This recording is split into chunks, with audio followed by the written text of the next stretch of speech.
Okay, so you wanted to really understand Warren Buffett's investment approach, right? The core ideas. Mm-hmm. Well, that's what we're doing today. We're going deep into Robert Hagstrom's book, The Warren Buffett Way.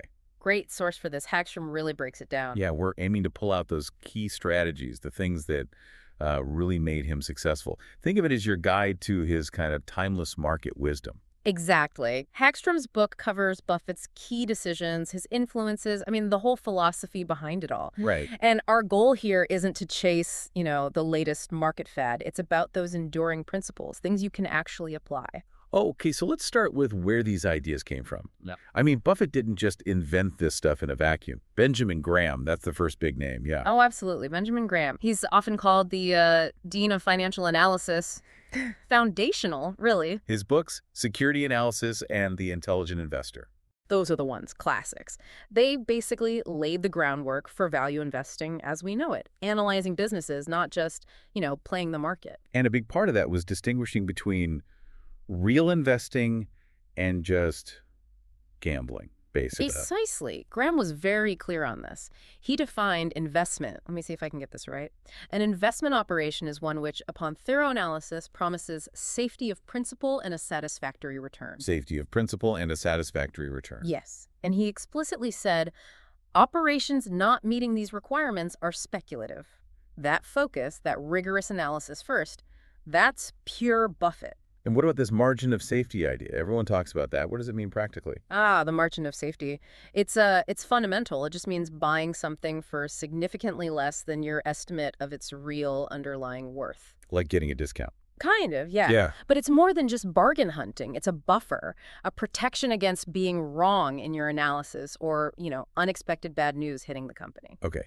So it's not about timing the market perfectly. No, not at all for Graham.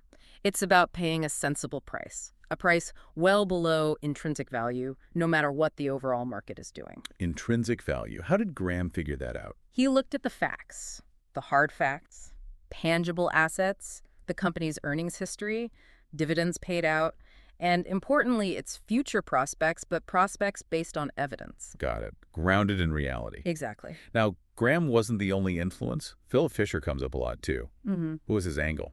Different from Graham? A bit different, yeah. Fisher, well, he was more focused on finding companies with really outstanding long-term growth potential. Growth, okay. Yeah. He looked for innovation, strong R&D, really effective sales teams. But crucially, that growth had to be profitable. He cared about margins, cost control, honest accounting. So Graham was maybe more about downside protection, and Fisher was looking for the big winners. Is that fair? That's a pretty good way to put it, yeah. Fisher also believed in concentrating your investments, meaning putting your money into a few truly great companies that you understand inside and out, rather than spreading it thinly across loads of average ones. Okay. Focus. Focus. And he stressed sticking within your circle of competence. Only invest in businesses you genuinely understand. Buffett talks about this all the time, often mentioning mistakes he made when he strayed outside his own circle. Makes sense. Don't pretend to be an expert where you're not. Exactly.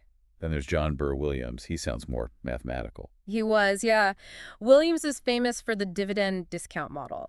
Basically, a way to value stocks based on the present value of their future cash flows. Future cash flows. Like dividends. Primarily dividends, yes, or earnings that are kept by the company, retained earnings, which should, in theory, fuel future dividends or growth. His idea was that a stock is worth all the cash it's going to give back to you eventually, discounted back to today's money. So connecting the company's profits back to the shareholder's pocket. Precisely. Buffett considers Williams's book, The Theory of Investment Value, really groundbreaking, even if Buffett himself uses a slightly broader cash flow approach now. And of course, Charlie Munger. Can't talk Buffett without Munger. No way. Their partnership is legendary, isn't it? Hagstrom really emphasizes how closely aligned they are. They often think and act as one unit. So Munger reinforced these ideas, or added new dimensions. Oh, really? Munger was apparently key in pushing Buffett beyond just buying statistically cheap, maybe okay-ish companies. The cigar butt approach, as they call it, towards paying up, sometimes for truly wonderful businesses with lasting competitive advantages. Quality became much more central. Okay, so that's the intellectual backdrop. Graham, Fisher, Williams, Munger. Now let's get into Buffett's own core rules.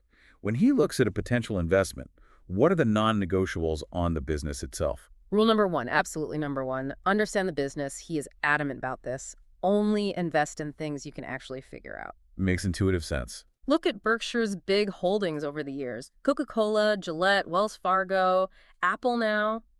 These are companies whose products and services are, pretty straightforward for most people to grasp. Right, you know how Coke makes money. Exactly. He tends to avoid things that are too complex, too opaque, where you can't reasonably predict what they might look like in 5 or 10 years.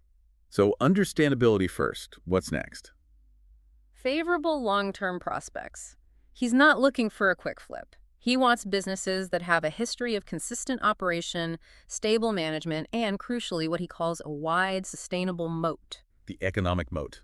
Love that image. What creates a moat? It can be lots of things. A powerful brand like Coke's people ask for it by name. Mm-hmm. A dominant market share, maybe like Gillette had in razors for so long. Sometimes it's being the low-cost producer. Yeah. Or even a geographic advantage like Hagstrom mentions with Acme bricks. Bricks are heavy, expensive to ship, so local players have an edge. So these are things that protect the company's profits from competitors. Exactly. They give the business pricing power, the ability to maybe raise prices a bit without losing tons of customers. Buffett calls these franchises. He generally avoids pure commodity businesses where the only thing that matters is price, unless you're the absolute lowest cost provider. And he likes stability, right? Not companies constantly reinventing themselves. Generally, yes. He prefers businesses profiting from a lack of change, not ones going through massive, risky reorganizations. Predictability is valuable. Okay, understand it. Good long-term prospects, wide moat. What about the people running the show?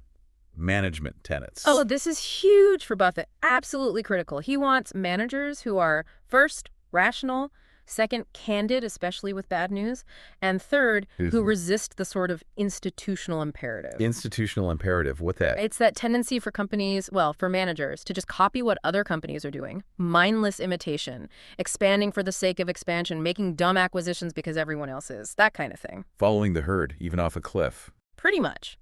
Hagstrom gives the example of the manufactured housing industry, where many lenders got reckless, versus Clayton Homes, which Berkshire owns, taking a more disciplined path. Buffett wants managers who think independently and act in the owner's best interests. So competence, honesty. Honesty is massive. He wants managers he admires and trusts. He talks about looking for candor, a willingness to admit mistakes.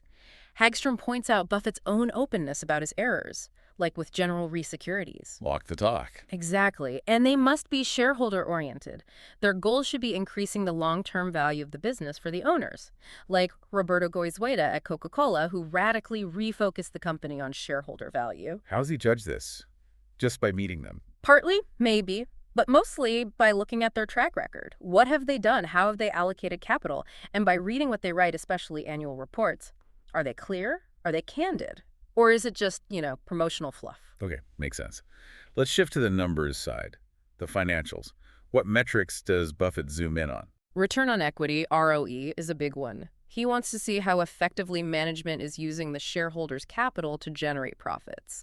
Hagstrom uses the Washington Post example, how its ROE soared under good management. Right. More bang for the equity buck. You got it. He also talks a lot about owner earnings. Owner earnings, different from net income. Yes. It's his preferred measure of a company's real cash-generating power. It starts with net income, adds back depreciation and amortization, but then subtracts the average annual amount of capital expenditures the business needs to maintain its competitive position and unit volume. So the cash that's truly available to the owners after keeping the business running. That's the idea. He thinks standard cash flow figures are often misused or misleading because they don't account for those necessary reinvestments. Got it. ROE, owner earnings, anything else financial? High profit margins are attractive. They often signal a company with a strong competitive advantage, pricing power, or just really efficient operations. Think Pampered Chef, another example Hagstrom uses. And he looks at retained earnings. What does the company do with the profits? It doesn't pay out as dividends. Ideally, for every dollar retained, the company should create at least $1 of market value over time. If not, maybe management isn't allocating that capital very well. So proof that they're using retained profits wisely. Yes, and underlying all of this is financial transparency. He despises accounting tricks or companies trying too hard to make the numbers. He wants straightforward, honest reporting. All right, let's get to the core of value investing. Valuation. How does Buffett figure out what a company's actually worth, that intrinsic value? Well, it goes back to that idea of future cash flows. He tries to estimate the owner earnings a company is likely to generate between now and, well, Judgment Day. Forever. Conceptually, yes. And then he discounts those future cash flows back to their present value using an appropriate discount rate. What discount rate does he use? He often mentions using the long-term U.S. Treasury bond rate as a starting point, maybe adding a few percentage points for risk. But fundamentally, he's thinking about his opportunity cost. What could he earn elsewhere with similar certainty? He's sometimes cited around 10%, but it depends on the interest rate environment. Okay, so it's a projection and a discounting exercise. Exactly. Hagstrom gives examples. Coca-Cola Buffett paid what looked like a high price-to-earnings multiple at the time, but his analysis of its future earning power, its global brand, its management, it told him the intrinsic value was much higher. So value isn't always just cheap based on current metrics. Definitely not for the later Buffett, influenced by Munger. With Gillette, again, it was about projecting those future owner earnings and discounting them back. Washington Post thinking about its pricing power, Wells Fargo buying it when the market panicked about California real estate, seeing the underlying long-term value. And then the margin of safety comes in after you've estimated intrinsic value. Yes, that's the crucial final step. You do your best to estimate intrinsic value, and then you only buy if the market price is significantly below that estimate. How much below? 50%. He doesn't give a hard number, but you want a substantial discount. It protects you. Hagstrom mentions Larson Joel, a picture frame company. Berkshire bought solid business, hit a temporary rough patch, price fell, Buffett stepped in. That's the principle. Buy good businesses when they're on sale. Okay, so we know what he looks for, how he values it.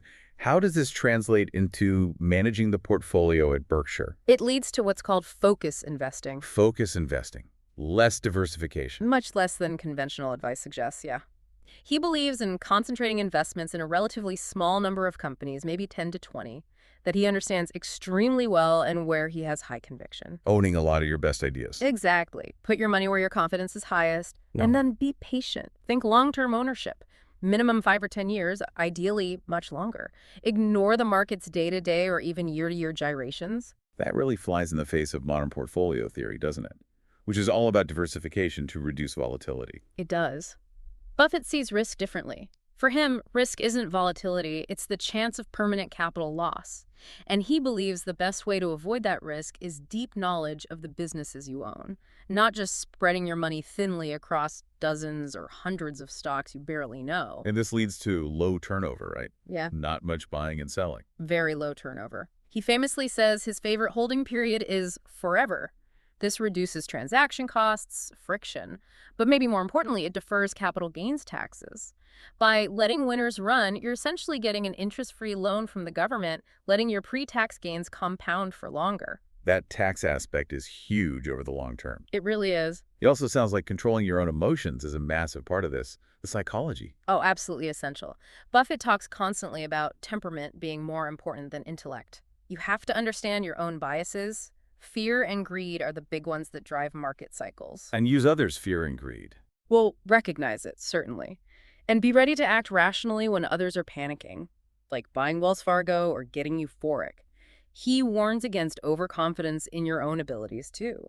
And things like mental accounting, treating different pots of money differently, know your own risk tolerance.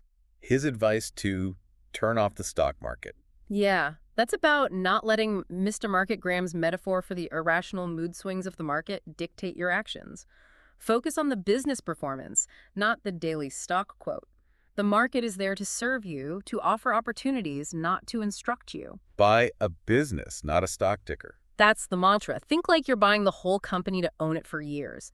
And forget trying to predict interest rates or the economy. Focus on finding businesses that are resilient enough to do well over time regardless. Interesting. Now, he's mainly known for stocks, but Hagstrom mentions he does other things too. Fixed income, arbitrage. He does, or has done. He applies the same core logic. With bonds, he's looking for situations where the promised return is attractive relative to the risk, often buying when others are fearful. Hagstrom cites examples like Washington Public Power Supply System bonds, WPPSS, or, whoops, bonds when they defaulted, or buying high-yield corporate bonds during market scares. Same value mindset. Same value mindset. Mm. Management quality, underlying assets, margin of safety. He also used to do a lot of risk arbitrage, profiting from price discrepancies in announced mergers or takeovers. Less so now, partly because Berkshire is just so big, the opportunities aren't large enough to move the needle significantly. And sometimes he uses things like convertible preferred stocks, kind of a hybrid security. Okay, so wrapping this all up. Yeah. If you had to distill the Buffett approach based on this deep dive, what are the absolute key takeaways? The enduring lessons? I'd say it boils down to a few core things. One, understand what you own deeply. Stick to your circle of competence. Right. Two, focus on quality businesses with durable competitive advantages, those moats. Three, insist on rational, honest, shareholder-focused management. Trust is key. Trust, yeah. Four, calculate intrinsic value as best you can, and then only buy at a significant discount margin of safety. Non-negotiable. And five, probably the hardest, cultivate the right temperament. Be patient, be rational, resist herd behavior, think long-term like a business owner. It sounds so straightforward when you list it like that. Yeah. But obviously, doing it consistently is the hard part. That's the challenge, isn't it? The principles are simple, but applying them requires discipline, emotional control, and a lot of patience. It's about thinking like an owner, not a trader, and letting the business results drive your returns over time. Well, this has been a fantastic tour through the Warren Buffett way. We've covered the influences, the core tenets for business, management, financials, value, and even portfolio management. It really makes you think, doesn't it? How can you apply these ideas, understanding moats, judging management, focusing on owner earnings, demanding that margin of safety, controlling your own psychology? Which parts resonate most with you? What companies might you look at now through this particular lens? It's clear that while markets change, these fundamental principles championed by Buffett offer a remarkably stable guide. Maybe the most provocative thought to leave you with is, could you ignore the market noise and focus solely on the businesses for the next 5 or 10 years?